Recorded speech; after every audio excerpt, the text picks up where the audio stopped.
Imagine a scenario that defies all norms.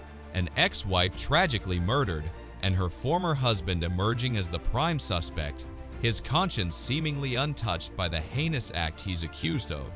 It was the 7th of July 2021. 43-year-old Tamara Padi returned to her home in Lake Road, Staybridge, Tameside, Greater Manchester, United Kingdom at around 1:30 a.m. She lived there with her 2 children. Her colleague was with her as Tamara said they could sleep there for a few hours. They had just been on a night care visit, and when they got home, they went straight to sleep. Tamara's colleague slept downstairs, and Tamara went upstairs to her bedroom. One of her daughters was asleep at the time in the adjoining bedroom. A couple of hours later, Tamara's colleague called the police and told them that Tamara had been attacked and needed help. The colleague knew who attacked Tamara and told the police that it was her husband. They heard screams from upstairs at 3:30 a.m. and then saw Tamara's husband running out the front door. Tamara's husband, 41-year-old Aubrey Padi, also called the police and admitted that he attacked his wife, but he told them that she deserved it. He wasn't at the house when police arrived. He had already fled the scene. When police arrived at the house, they found that Tamara was in need of urgent medical attention. She had sustained significant injuries and was taken to hospital immediately. But her injuries were too severe, and when Tamara arrived at the hospital, she was pronounced dead. She had been savagely beaten and stabbed to death. The police investigation revealed that Tamara had only moved into the house in February 2021. She had separated from Aubrey that same month. Tamara was from Butterworth in the Eastern Cape and lived in Kailicha, Cape Town, South Africa when she met Aubrey. He was also from South Africa. He was from Pretoria and was a South African Navy employee. They moved to the United Kingdom in 2004 to start a family and for more work opportunities. Tamara wanted more opportunities in relation to study too, and when she arrived in the United Kingdom, she studied and worked hard to obtain a master's in law. She wanted to provide for her children. At the time of their separation, Tamara and Aubrey had been married for 14 years and had 2 daughters. Even though divorce was imminent, they remained friends for the sake of the 2 girls, 15-year-old Tia and 10-year-old Mia, and they launched a business together called Green Leaf Health and Social Care Lid, a care provision company for adults. Police had to try to establish what happened to cause Aubrey to violently attack Tamara in the early hours of that morning and try to ascertain why he was even in Tamara's house in the first place. Police spoke to Tamara's colleague and friend who was there that morning.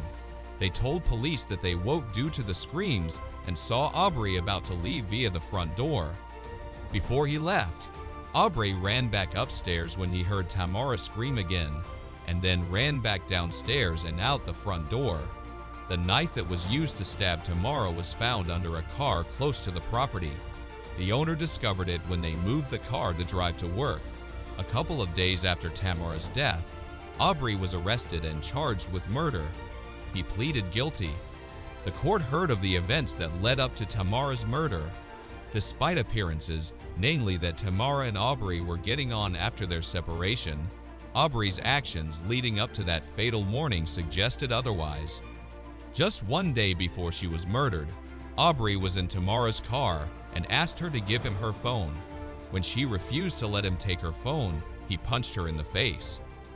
Later that night, he sent her a number of text messages, some of which were texts apologizing to Tamara, but others were threatening messages. One of those text messages read, "This is the last time you had disrespected me." Tamara did not want Aubrey to look through her phone. Even though they had separated, he was still trying to control her, and 2 weeks before her death, she discovered that he had been listening to her voicemails on her phone. Tamara told friends that she found his actions creepy and that he was driving her away from him. But Tamara was also guarded and private and didn't share all the details of what she may have had to endure with anyone. The court heard that Tamara's murder was a planned and carefully executed attack. Without Tamara's knowledge or consent, Aubrey gained access by forced entry into Tamara's home while she was at work on the 7th of July and concealed himself inside the home so that she wouldn't see him when she got home from work. The court heard that he lay in wait for her to return home. He set an alarm on his phone so that he could sleep for a few hours while waiting for her to return. Aubrey brought a number of items with him to Tamara's house, which the prosecutor told the court was further evidence that it was a planned attack. He brought a hammer, knives, gloves, a metal exercise bar, and a cord with him. The court heard that Aubrey's alarm went off at 3:30 a.m. He wanted to ensure that Tamara was in bed and asleep when he attacked her.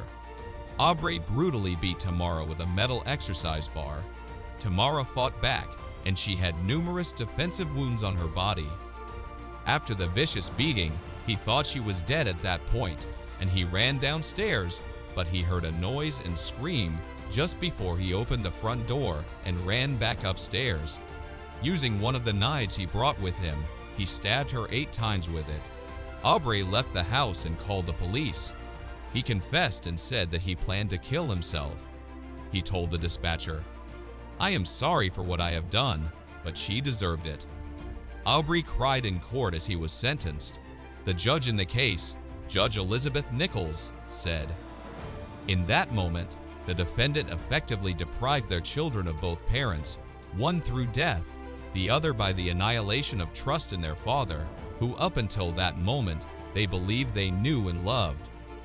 You waited in the house for your wife to return from a late-night care visit, knowing that your daughter slept in the adjoining bedroom. So clear and considered were your intentions, you even set your phone alarm, giving yourself a chance to sleep and ensuring that your wife would be asleep before you attacked her." Judge Nichols also said that, "Some suggest that you must have suffered a breakdown. However, no medical evidence, nor any evidence has been presented to suggest that mental health issues had any part to play in this offense. You may have been stressed and distressed by your work and/or divorce, but neither explains the brutality displayed.